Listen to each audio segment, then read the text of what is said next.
Welcome to my last video in 2023. This will be all about the books I read in December, so I will not be talking about the year as a whole. Let's just say that the world is crazy, I read books, and I think it'll continue to be that way. I guess I'm in the middle of a Christmas bubble, so my mind is sort of everywhere and my body is just filled up with sugar and coffee, so that's not a lovely combo. Not in this setting, at least. Anyway, the first books I finished was War and Peace. I made a separate video about these, so I won't be talking much about them. Too much text. I found it to be a bit boring. If I read them once more, I would have found it to be more enjoyable, I would presume or assume. Reading this made me reconsider if classics is something I should be reading. It's not for me, at least seldom it is, and what is the point of reading things you don't really think you will love? I guess I will continue reading classics, but still it made me feel like I shouldn't. My conclusion is actually that I like Dostoevsky better than Tolstoj, and I enjoy having a stance in that question. That's something. If you're interested in more of my thoughts, you have to watch the other video. Also, I'm rearranging my shelf today because I've read books for 4 or 5 months that I haven't yet put in order into my shelf. So today I will take my sofa out on the floor and do a real cleaning before 2024 starts. And hopefully I will also unhaul some books, but we'll see if that happens. Since I was doubting if I should continue reading classics, I decided to read A Christmas Carol on my Kindle by Charles Dickens. And the reason is that I was going to read it last year, but didn't, and so I thought this Christmas I really have to, so I read it quite early in December just to make sure. And I don't know, I knew the story, I hadn't read any Dickens before, I found the language to be kind of poetic. I just enjoyed the language, and the story is sort of nice. That's it, I guess. It ended up being a 3 out of 5 star, and that is all I could ask for. I'm glad I read it because now I've read it, so it has been done. Let's get this on with. The next thing I did was pick up this one, Before the Coffee Gets Cold by Toshikazu Kawaguchi. This has been all over my Instagram feed. I think it's 3 books in this series, and they're all about this small size. I needed a short book to reach my reading goal because I started to panic a little bit. It's about this magical cafe where you can travel back in time, and this has a lot of people who want to do this. So different people want to travel back in time. I thought this was kind of meh. It didn't intrigue me as much as it could. But I discovered about myself that I don't really like time traveling because it stresses me out so much. And since it stresses me out a lot, I thought that this should have a bigger impact on me. It's quite easy to engage me when you're talking about time traveling because I'm afraid of all the fuck-ups, so should have meant more to me. But still, I'm wondering about if I should just read the next book. I've seen them a lot in these kiosks where you can just grab free books, and next time I guess I will because I'm interested to see if this all goes somewhere after a while. I wanted to read another book by Murakami before the year ended, and I read After Dark next. So this is about 2 sisters where the one sleeps. I think she has been sleeping for 3 months, the other one reads, and then we have this trombone player. I guess this just sums up why I love Murakami, because the characters are so weird. It's all a bit mysterious, and you're never able to guess what is going to happen, or at least I'm not, so that's why I like it. It's all set in the course of one night, and I think it's just meant to give you that mysterious vibe where you're not certain of anything.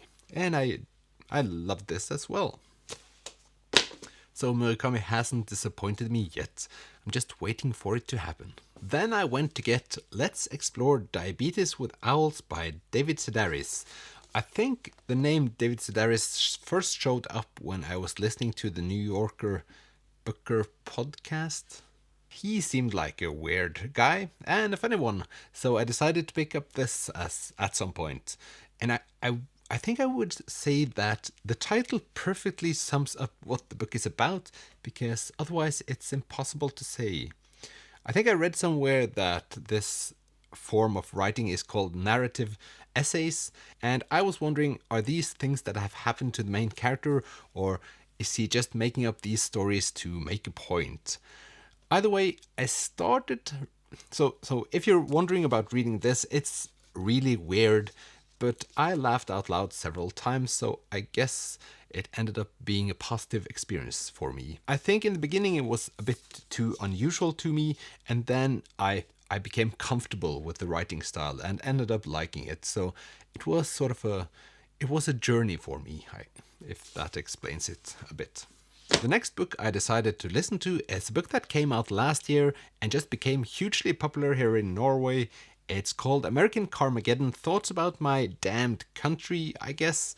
And it's written by Thomas Seltzer. I'll try to write down the books I've read in the comment or in the description box afterwards. Thomas Seltzer is maybe most known as a musician, and then he started doing this TV show where he invited people to talk about different topics.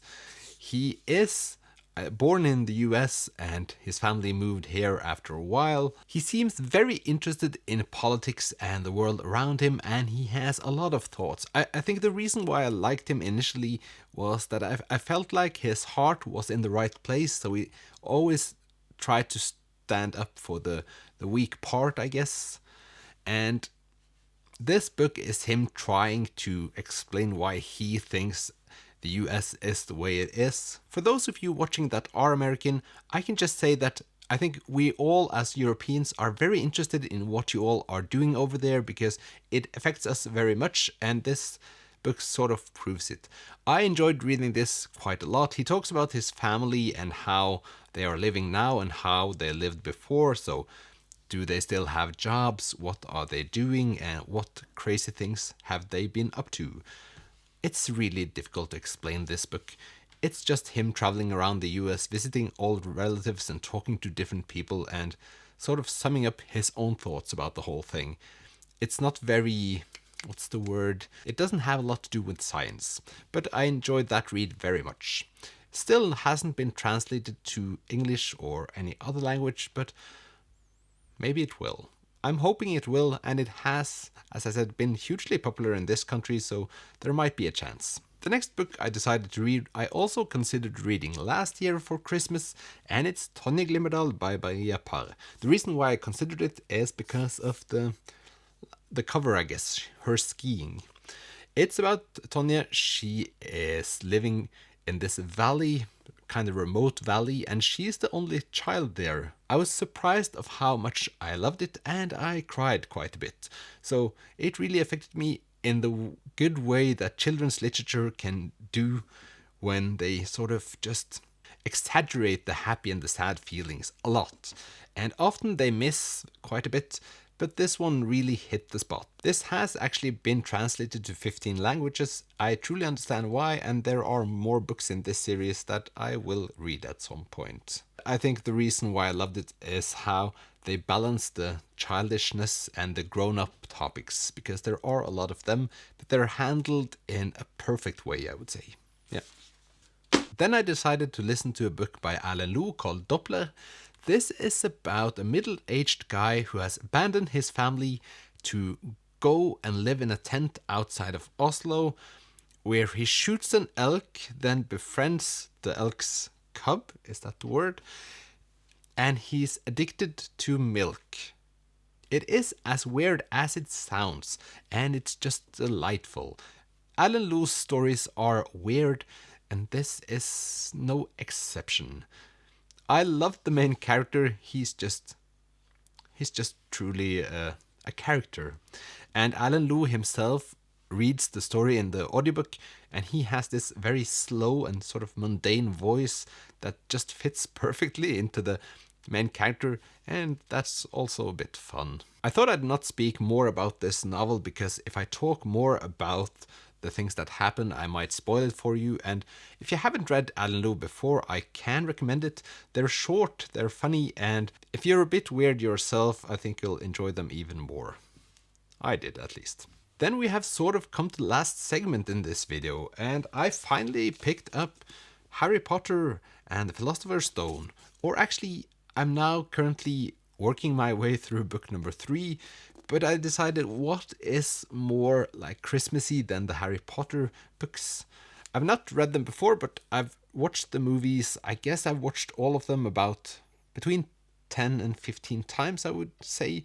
I live together with a woman that loves this universe and have read the books more times than I've watched the movies, so it was about time. I probably have a lot of thoughts about these ones that I haven't yet processed in my mind. I guess the first thing that happened when I started reading them was that I got this J.K. Rowling filter, since I've read about her on Twitter for the last 3-4 years, and she seems to be more and more out there for each day that passes. And so I've read all of these with sort of that in mind, and I can't make up my mind if it's just me judging her more harshly now reading them than I would have done without Twitter, or if it's just too much. I have no idea. I've read children's novels where they exaggerate everything and everything's black and white. So in that sense, why is this different? I don't know. And I am sure that I will never make up my mind. But I'm enjoying the reading process, and very much like the first book, the second book was also fun. But I know the story, so I know that I'll enjoy it. Book number 2 I listened to with Stephen Fry. That has been recommended to me several times, so I thought that would be a good idea, and it absolutely was. And I'm now currently listening to book number 3 as well, because he has this soothing, calming voice that I enjoy. The thing that I'm missing is the music, because John Williams is a genius, especially in the first books. I truly love the soundtrack, so that's a minus. And I'm impressed by the casting of many of the people that played in the movies. They're just perfect for the role. Especially Maggie Smith so far seems like just the perfect fit for the role she had. I will probably talk more about these ones later at some point when I've finished them all. I'm now sort of wondering if I should just stop with reading the 3 first novels this time and then continue next year and next Christmas with the last books. We'll see what happens. At least I'm happy that I've started reading them, because for 15 or 15 plus years or so, I've been told by my friends that the books are so much better than the movies. The movies can never compare. Maybe it has something to do with that you started reading them when you were 10. But just maybe. With this being my last wrap-up for this year, now I've talked about all the books I've read in 2023, and what a journey it has been. If you have thoughts on any of these, please leave them below. And complain if I haven't written down the titles of the books I said I was going to write in the description of this video. So thank you all for watching my videos in 2023. I hope you'll continue to do so in the next year, and I wish you a very happy new year. See you on the other side. Bye!